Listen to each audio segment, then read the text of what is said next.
All right. Hello, everybody. I wanted to do a quick recording for our resellers here.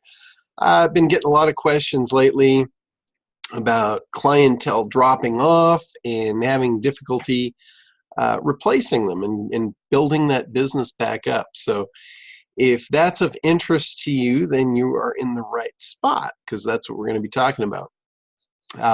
One of the biggest things here in how to acquire new customers as a reseller, like if you're reselling online services and digital marketing, one of the biggest, easiest ways to do that is through consultative selling.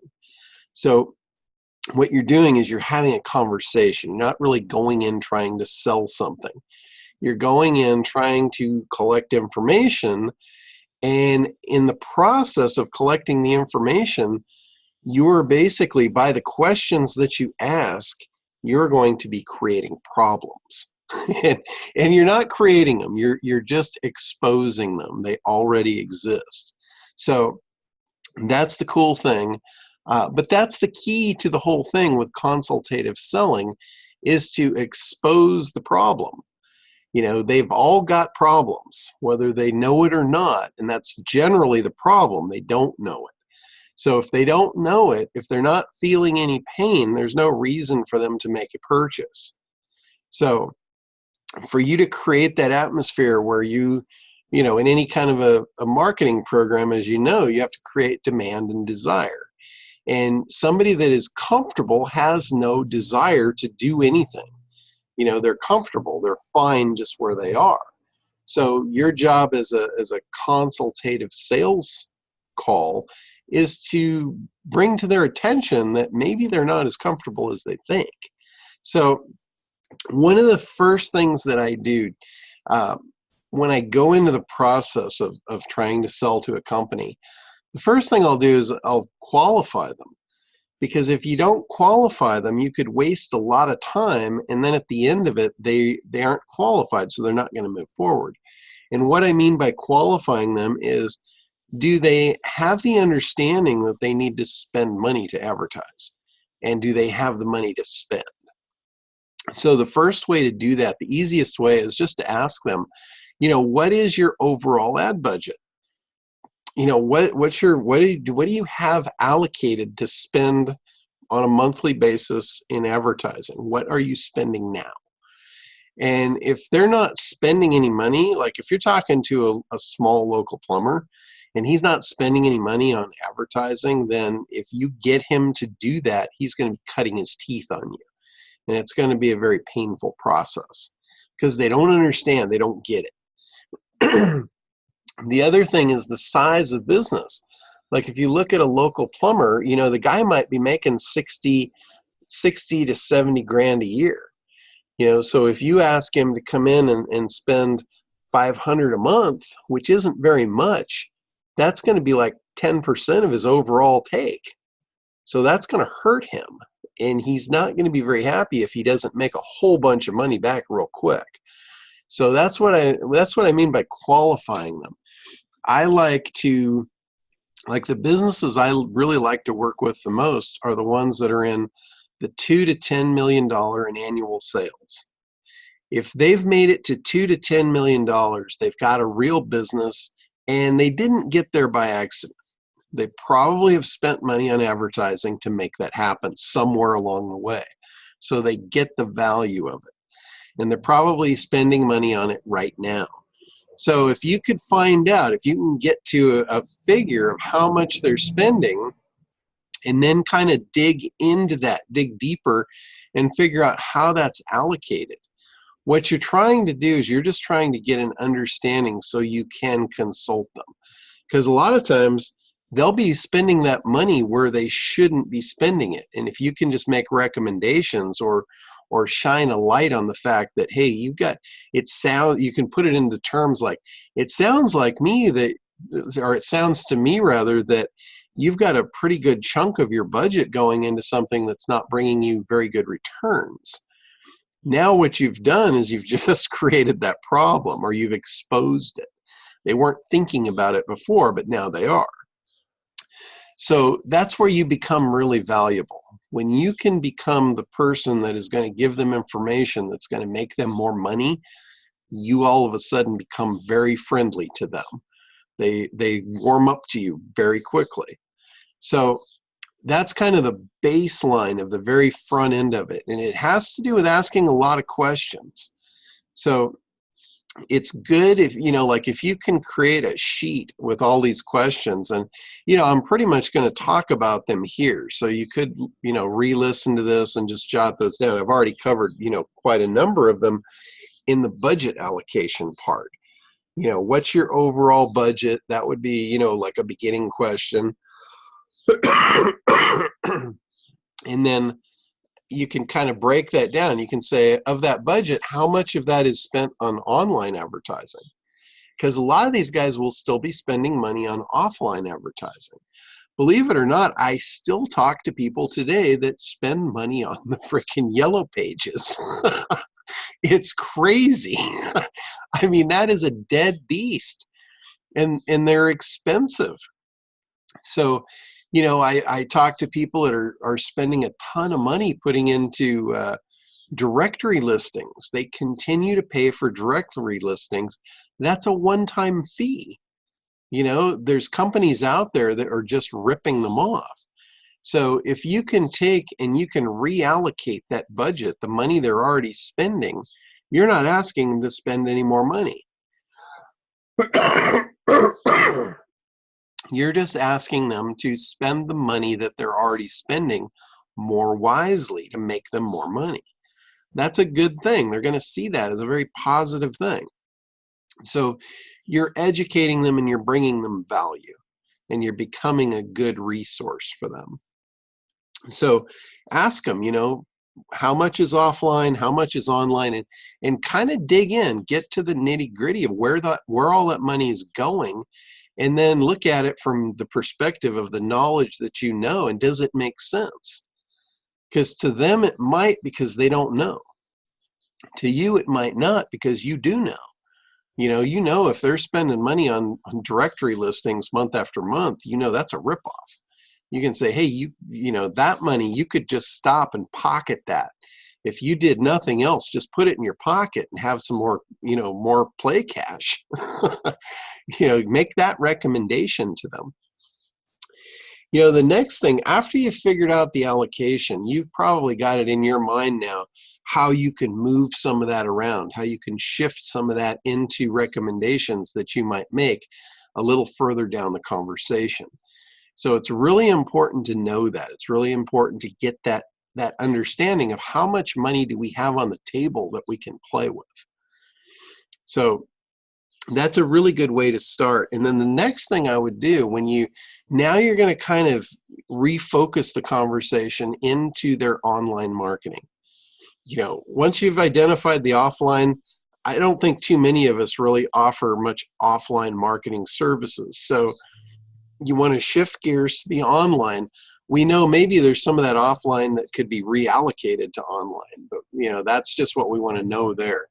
So when you refocus to the online, now the questions that you're going to ask, these are the ones that could really hurt.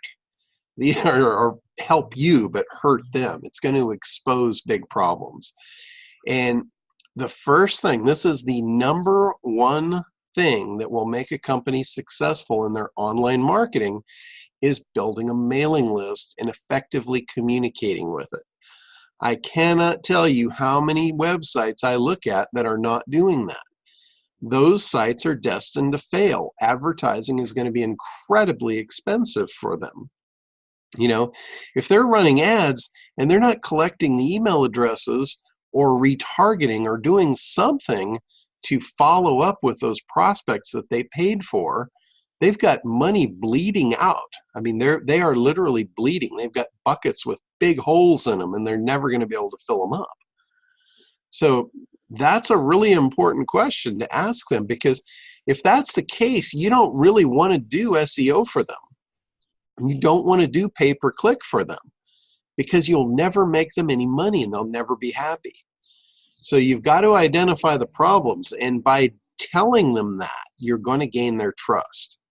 Like if you see somebody that's got foundational problems with their online marketing and you recommend that, whoa, they put the brakes on, they don't spend any money advertising until they fix that, guess what? In their eyes, you're not there just to take their money. You're there truly as a consultative salesperson. You're there to help them.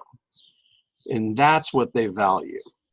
When they find somebody like that, when they can find a vendor like that, they will stay with you forever, and they'll always come to confer with you before they buy anything. That's the position that you want to position yourself as. When you can get yourself in that position, you hold the keys to the kingdom. Because regardless of whether you offer the service or not that they're going to need when they come to you, you can probably make a referral fee off it or a commission possibly off it.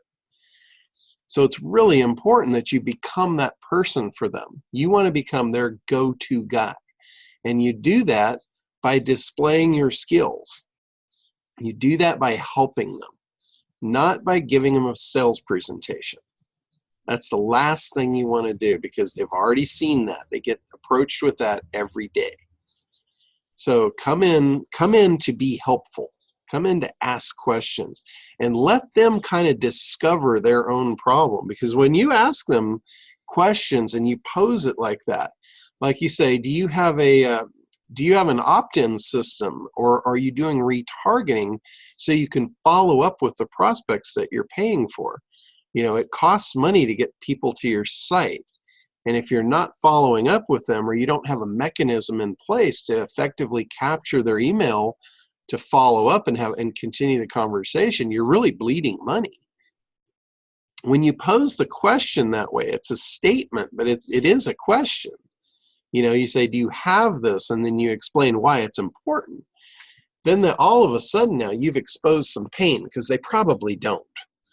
They're probably not retargeting. They're probably not effectively collecting email addresses through lead generation. You know, most companies, they want leads, but they have no way to generate the leads because all they have is the traffic. You know, everybody thinks they have a traffic problem, and most people do not have a traffic problem. You know, they either have traffic or they don't, and neither one of those really is a problem. The problem is, when they get traffic, they don't have a way to capture it.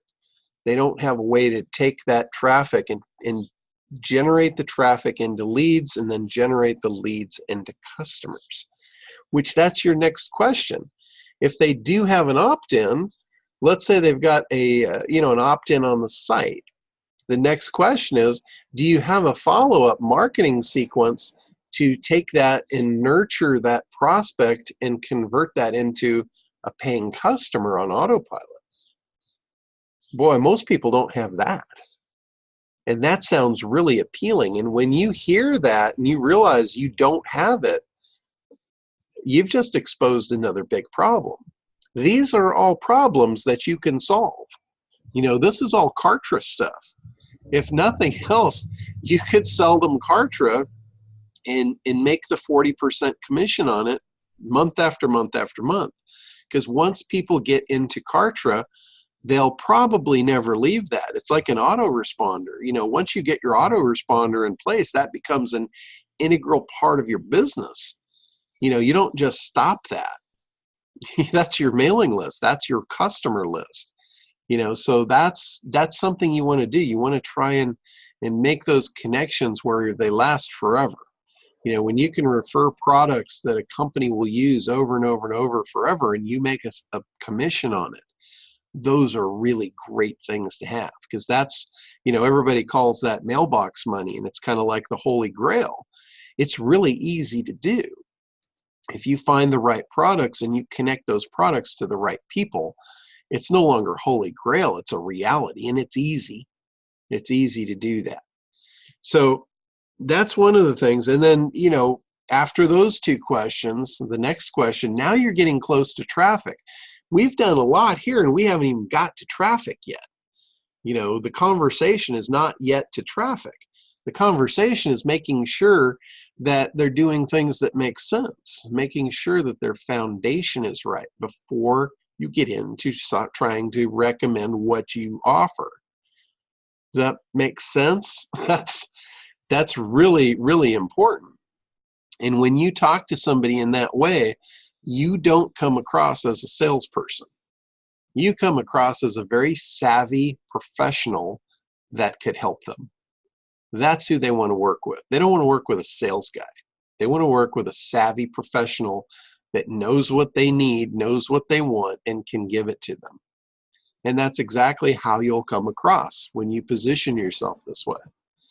So at that point, you can even make the statement of, I don't know who came up with the idea to put an opt-in on your website that says join my mailing list. That is like, you can kind of stick the knife in and rattle it around if that's what they've got. Because honestly, of their customers, who wants to be on their mailing list really? Have they given them a real reason to opt in? That's like saying, yeah, could I sign up for lists and receive more mail, that I don't know what it is and I don't care? That's really what they're doing. There was a time when I first started in the internet, there was a time when building websites, the big thing was to have a guest book on your site. And people would actually sign in because it was so new and it was so intriguing. They would actually sign your guest book that they showed up at your site. Most of you probably don't remember that, but that was where the internet started. And very shortly after that was join my mailing list. And that was probably 2 decades ago. Stuff's a little bit out of date now. So today the market is much savvier. There's a lot more competition for eyeballs. People receive a ton of email. So they're not going to join a list unless you give them a really compelling reason. This is another conversation that you can have, because in that conversation, you're educating them. You're showing them your knowledge. You're showing them your value. I have a phenomenal, it's actually not mine, but I have a phenomenal video for you guys. And it's Andy Jenkins talking about the mailing list process. If you guys haven't seen it, it's used in one of the Kartra promotions. And I recorded it yesterday, and I'm going to put it up in the training site, in the section for training. It is absolutely phenomenal the way he breaks down how to build a proper opt-in. How to create a lead magnet, what's important, how you flush that whole system out. Really, really good. And it's so in alignment with the ACT program, it's right on the money. The way he described it was just magical. So anyway, I do a pretty good job of describing it, but it's great to hear it from someone else. So I recorded that so you guys could get a different perspective on it. So I'm going to put that up for you. Next, after this, and another question too, before you actually get to the traffic, is, do you have any form of analytics in place? Can we look at your traffic and see, like, of your budget allocation, can we see where the dollars are being generated? Generally, they won't have that either. And the people that they're working with probably don't want them to have that, because that would expose that their shit's not working. So that's another question to pose to them. Every time you layer on one of these questions, you're increasing your value. So, I mean, there's a point where you've got to stop. You don't want this to go on too long. But you can do this in probably 10 to 15 minutes on a call or a Zoom call, or even in person, because you can just hit them very very methodically. Just go down the thing. And as the guy answers the questions, he's going to realize he has problems. And that's what you want. And then you want to provide solutions. So just by posing the problem, he already gets an idea what the solution is. Like, he knows if he doesn't have an opt-in box that's properly generating leads, he needs one. It's already exposed to his solution. If he doesn't have a marketing campaign to follow up, to take the leads and keep them warm and turn them into customers, he's got a problem. He needs one. So who's he going to look to provide that? If you're standing in front of him and you're the one showing him the way, you're going to be the most likely candidate. This is not going to create a thing where he's going to say, oh, well, I need to go out and talk to other vendors. I need to get more quotes. That doesn't happen in this situation. Generally, they're sold on you and they want to work with you. They're not going to go shop this because they haven't heard this from anyone else. You know, when I talk to people about, I have people that actually call me for SEO because they've been recommended. And when they talk to me, they ask me, the biggest question I get is, why have I not heard what you're telling me from all the other SEO guys that I've come across in the last 10 years? And I say, I really don't know. I'm just telling you the truth. I'm telling you how it works, and I'm not sugarcoating it, and I want realistic expectations on all fronts. That's how I'm communicating my knowledge to you. And when I talk to them that way, they don't ever go back and talk to anybody else. They don't go back and check my references. They don't want to know where I went to school. They don't care. All they know is I'm the guy for them. So that's how you want to position yourself. So let's see, let me look at my notes here. Budget allocation, we covered that. Okay, so now we're kind of ready to lead into the traffic conversation. You know, once we've identified the other problems and we're going to patch that stuff, we're going to ultimately be able to make a proposal based on what he truly needs. But when you get to here's another way that you can expose more problems in the traffic arena. And this comes specifically to SEO. If you guys are providing SEO services, this is a really good way to open the conversation. What you can say, and I do this several different ways, but ultimately what you're trying to do is you're trying to ask the question, does your customer know enough to search for what you offer? You know, are they aware of their problem? Are they searching for solutions? And are they looking for something in Google that you should come up in front of them? You know, are they hunting for solutions?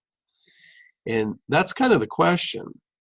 The way I used to do this when going back, 15, 20 years, what I would do is I would have the conversation and I would talk about, I would get them to answer some questions for me about their ideal customer.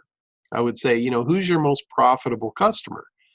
And of that customer, what does he buy from you? What's his problem? What solutions do you provide? And he's telling me in his own words, he's telling me who his ideal customer is and why he's the right one for them and why they look for him and what their problems are and all that. And then the next question is, okay, thinking of that guy, when he sits down in front of the computer, what do you think he would type in? What do you think is on his mind that he's going to type in? And then they tell me. These are words right off their lips.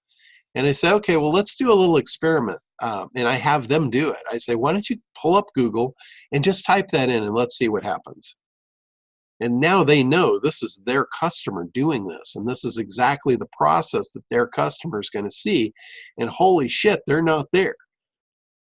And a question right at that moment in time is, oh my God, what do you think that's costing you to not be there when your customer's searching for you?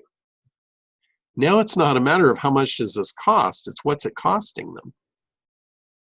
Again, we're just revealing problems that already exist. They just are not aware of them. These problems are costing them money. They're bleeding. Their business is bleeding because of these problems that they're not acknowledging because nobody's shined a light on it for them. Nobody's brought them to that awareness. Now, you can say, look, I see a massive problem here. You need to be in front of these people right now. SEO is a long-term thing.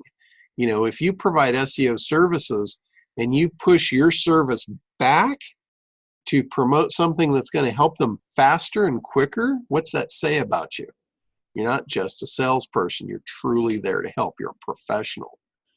So you might tell them, hey, you might want to start up a pay-per-click campaign here and stop the bleeding really quickly while you focus on long-term strategy, which is bringing your SEO up. And by the way, the pay-per-click will enhance your SEO anyway because it's bringing the right traffic here. You know, a big piece of SEO these days is user experience. If your site has no traffic, Google has no reason to trust you. They don't want to give you their free search traffic if you don't have other traffic. If you're not willing to pay for it, what's that say about you? You're probably just somebody just trying to scoop the freebies off the side of the road. They don't like that. They want good user experience. They want sites that people know about. That's why they're so focused on brand right now. Brand recognition is so important because Google has identified that when people know about something, they know that's important. That's what they want to put at the top. So again, that's how you get into the traffic conversation. And it's never about shoving your products down their throat. It's about figuring out what's right for them, even if it's not what you have.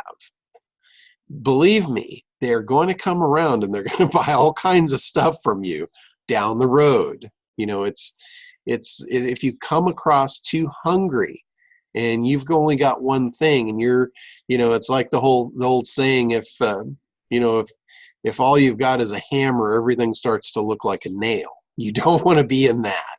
You want to be a full toolbox that has all the solutions.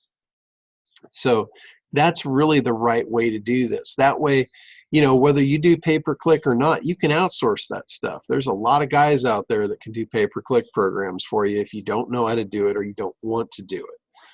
Most of the guys, I'll tell you right now, most of the guys that know how to do this, know how to sell stuff, they don't want to do the work, and they shouldn't be doing the work because they're good at selling.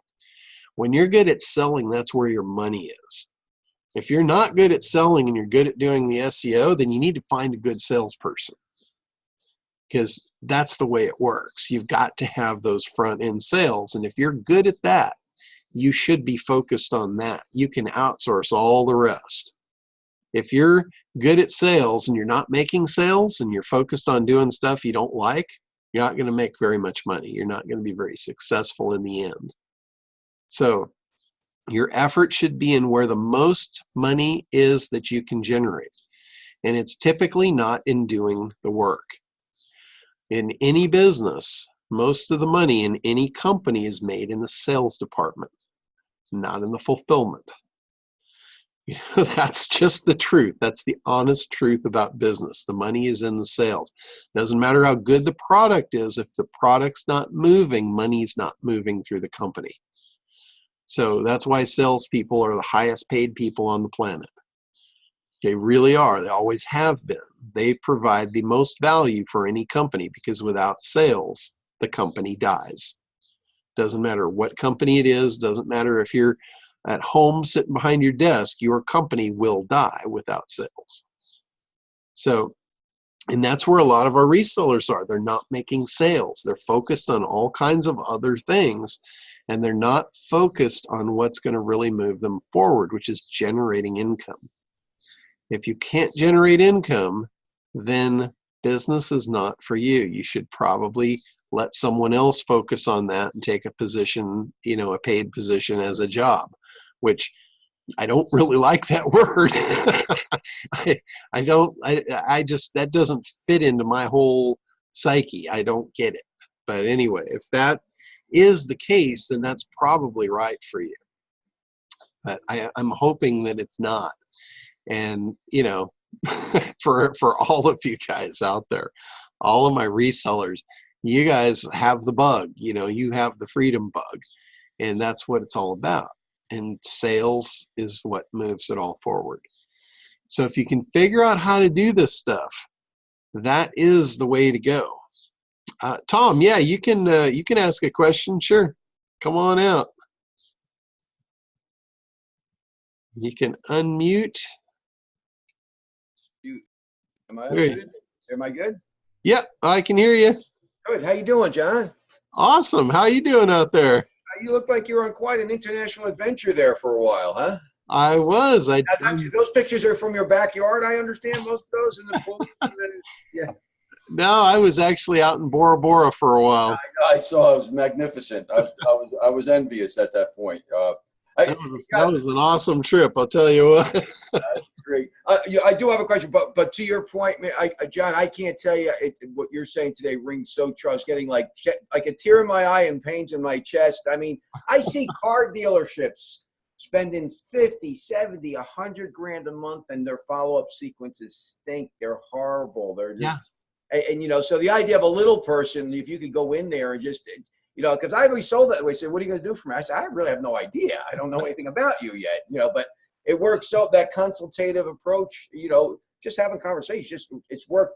I've got clients, I may not have a lot of them, but everyone I've had for years, and they don't go anywhere because for that reason. Exactly. I'm the guy they call up. I never sold the tactic. You know, I've got guys at this point, they're looking to paint their building, call me up and say, well, Tom, I said, well, you understand I have no idea. He said, yeah, well, you answer everything else for us. So what the heck? But John, sorry, I didn't mean to waste your time, but a quick question. I've gotten involved with a while back with the CBD project. Okay.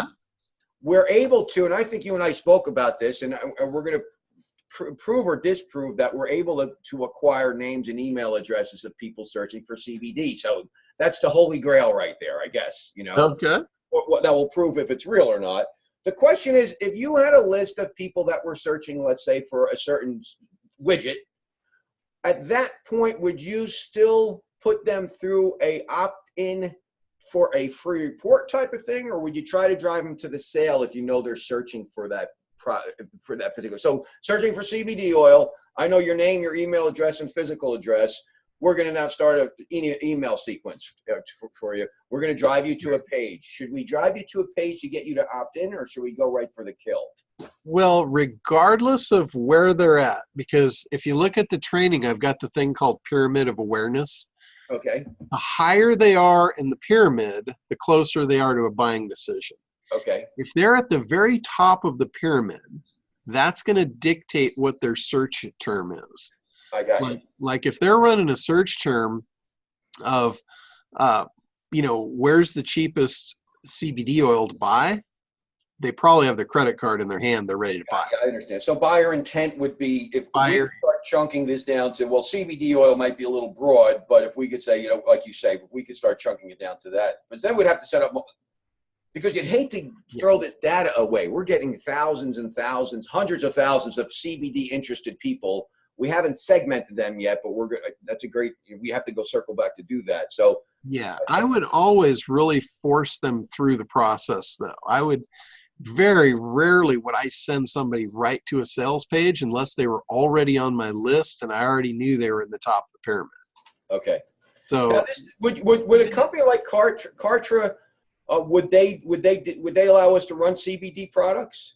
Oh yeah, they don't care. They're just a platform. They have now this is, you know, it's funny, guys. I know you for a long time, and I'm going to be telling you, truth be told, you know, I was never on the tech side. I just like your message, and so a lot of the stuff got confusing. So I circled back. I'm in the ACT group again. So I really need to take this from the top, I guess, so I understand basically what the heck we're doing here and where we're going. I as much as I hate to admit it, I need to do that. Huh? Well, Kartra has really been a savior. Okay. Kartra put everything that you need into one package. So that would, I could get rid of ClickFunnels or WooCommerce and all these things, all that stuff I no longer need. You can dump all of that. Oh, wow. Okay. Like I saved probably over $1,000 a month just by moving to Kartra. Really? Okay. I dumped everything. I literally dumped everything.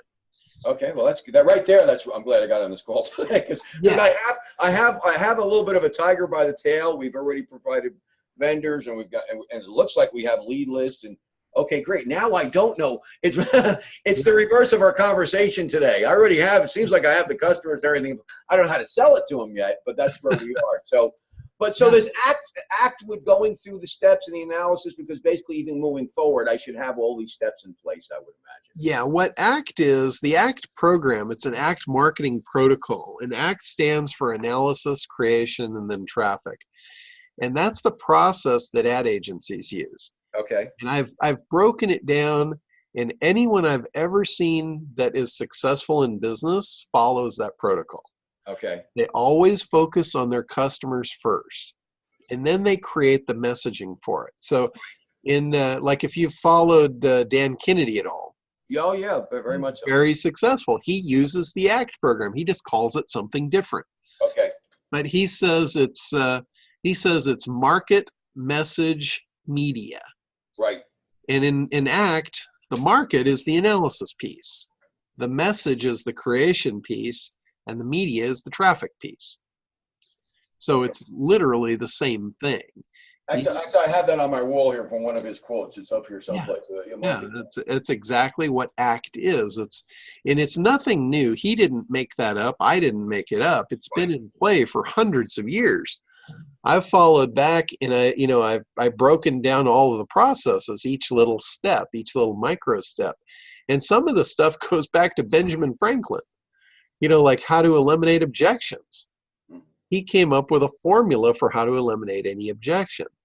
Okay. And, that's all the pieces that I put into ACT. Oh, that's exciting. Yeah, I'm gonna dive into it.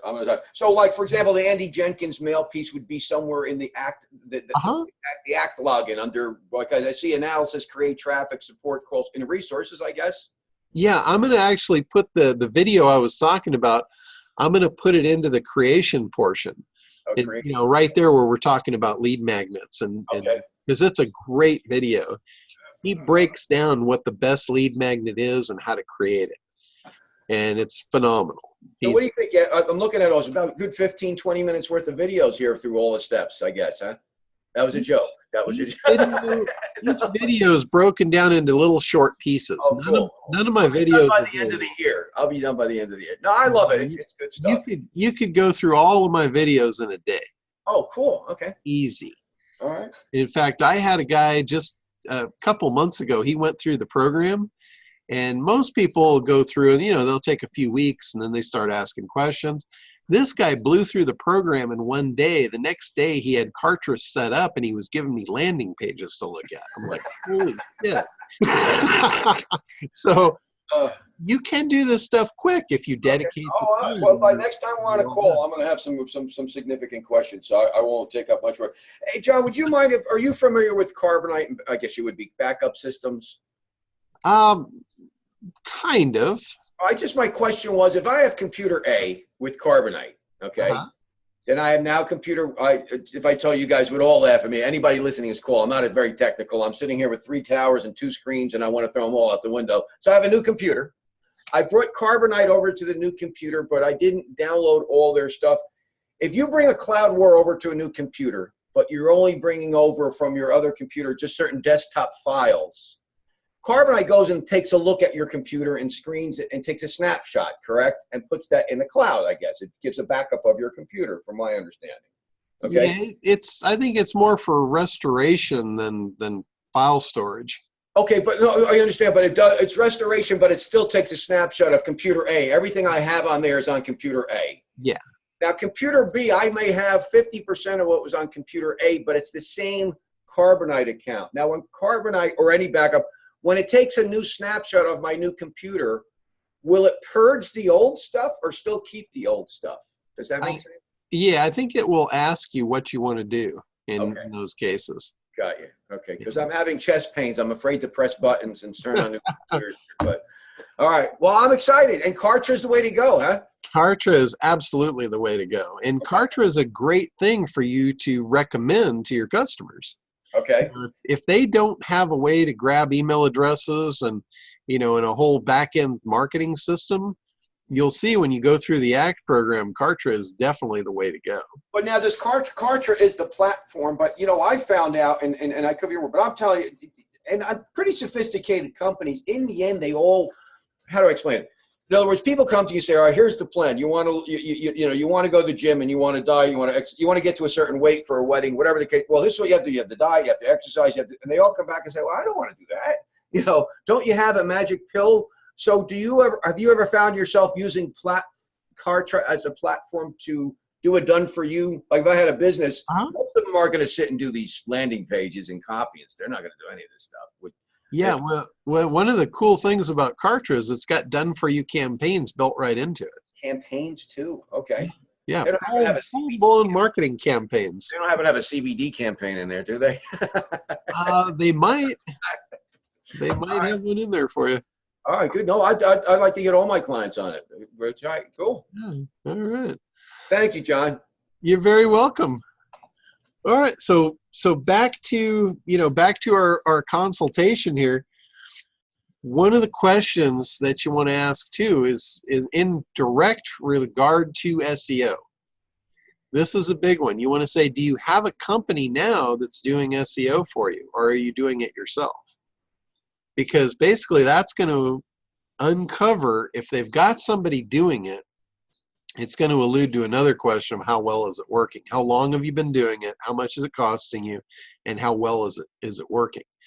So one way or another, you're going to expose a problem, either that they're not doing it, and they should be doing it, or they're doing it and it's not being effective. So one way or another, you're going to expose the problem. It's kind of hard when somebody has an SEO company involved to take over that business. And that's where I've got a really good door opener for you, which is SitePop. SitePop is a really easy door opener to establish your value and show your results at a low cost. Because let's say they're paying $1,000 a month for SEO, or $2,000. Say they're paying $2,000 a month for SEO and they've been paying that for a year. And they're not on page 1, they're on page 2. And naturally, the SEO company is telling them, yeah, we're going to get there. It's a slow process. We're going to get there. We're going to get there. We're going to get there. And yet they're not there. They've paid $2,000 for a year. That's 24 grand. They've got into this thing.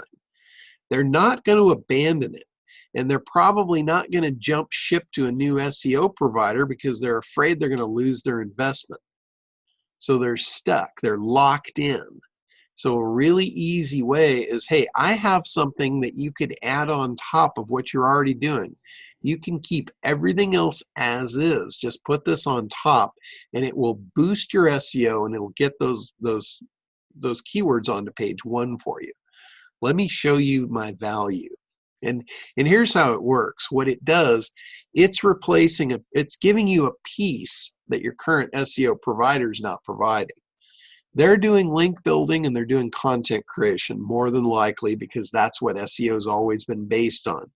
But the reason you're not at the top right now is because Google's new algorithm is looking at user experience, and they're not providing the user experience for you. They're looking at brand searches, and you can prove it. You can prove what you're saying by, if you run a search for almost any keyword right now, you're going to see that all of the top listings are all brand searches. That's because of those brand names being known. Your SEO provider is not providing that for you. That's why you're not there. So I have a product for that. It's called SitePop. And that's what it does. It provides that third of the algorithm that you're missing. So rather than lose out on what you've invested already, let's throw this on top for $100 a month and let me show you how I can move the needle for you.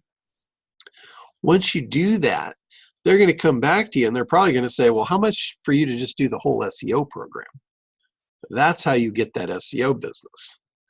You get it little bites at a time by doing consultative selling. So SitePop is a perfect door opener for that. That is a really good thing. And then just making recommendations. You're gonna wrap this all up, because at the very beginning, remember, you ask them what their budget was.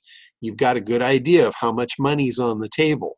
You've got an idea of where it's going. Now is your time to make recommendations of moving it around to be more effective for them.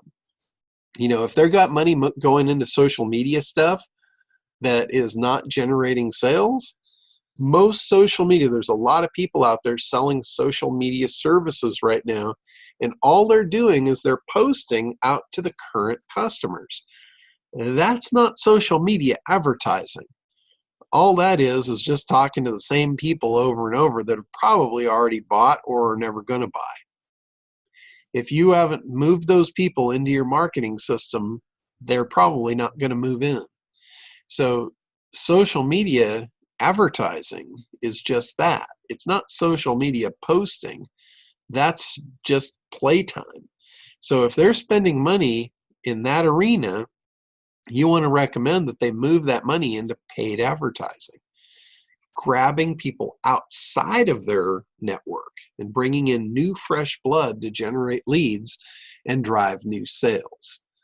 They're going to really appreciate this information. When you package it up and you bring it back around and you really truly are just there to consult them instead of being there to sell them something specific, you become a very valuable resource. So anyway, that's what I wanted to share with you guys this morning. For any of you that are reselling, online marketing services, I hope that is helpful. But that's a really good way to get yourself in the door. The way to set up that consultation is, hey, I'd like to come in and take a look at what you're doing and see if I can help you, make recommendations. You can tell them it's not a sales presentation. I am just here to help and serve. And that you'll probably have they'll be a lot more open to that. And you could ask them a couple of questions, in the beginning, just to establish that value. And, those questions we've all covered right from the beginning of this. So that's pretty much it. That was what I had to share with you guys. If any other questions before we wrap up here. And then we've got the Dominator call next coming up at 11, so I'll be on there for that for any other type questions. But any sales questions on those? How to get any of that stuff done? Hello, John. It's Gregory. Hey, Gregory, how's it going? Fine, thank you. It's sort of, in a way, it is a connection with sales, and maybe we'll talk about it at the 11 o'clock session. So I'll just plant the seed now. I am going through a dilemma, like where do you make the money on YouTube? Because of the fact that my nephew's been to talk to me about it. I've been watching a lot of traders' views, and I see hundreds of thousands of views, 20,000 views. So I'll have a question at the 11 o'clock session, I guess. Okay. But that's where it's at. Because the fact that I've always been reluctant about writing a book, because of the fact is I never see the money coming back from a book. I see too many people writing books at all these seminars, which you and I know about, right? Sure. Which is supposed to be help them with sales, which is supposed to be help them raise with their profile. But 5-6 years into Craig Duswalt, I'm looking at the audience and I'm saying, like, you know what? I barely know 10% of the people in this room anymore. Mm-hmm. The other 90% have disappeared. Yeah. Unfortunately, they didn't disappear for the right reason either. No, that's my suspicion. Yeah. My suspicion, if they were making money, they would be coming back to get more pointers or refresher like I do. I mean, that's why I finally recognized I am more knowledgeable than most people, because I do repeat a lot of stuff over and over and over again, where now I'm able to talk second nature. Yeah. So anyway, that's a question for the general. Is it what's happening? Yeah. I'll cover that on the 11 o'clock, because I'm going to be talking specifically about that anyway. Right. So yeah. All right. Okay. Yeah. Because Susan Pruden wants to talk to me on August 1st about an itty bitty book, and I'm going like, you know what? That's $6,000, and I don't see the return on that money. Yeah. Unless I have a real strong website, and I ain't gonna have a strong real website unless I'm able to generate enough attention off YouTube to. And if YouTube is going to get my attracting people, then why bother going through the book phase and the money and the cost? Yeah, it's got to be connected to a strategy. Right. Okay, that's it for now. I'll see you at 11. I'll give you a 10-minute break. All right. Sounds good. All right, Andrew, did you have questions before we hop off here? I can wait till the call, John. I'll ask you during the call. I'm not sure if it's relevant to this call or the next one. So if you need a break, just take a break. Okay, sure. All right. Sounds good. All right, guys. Well, that's it for this one. I'm going to go ahead and hop off here, and then we'll get on to the next one here at 11. So have a good one, and we'll be right back.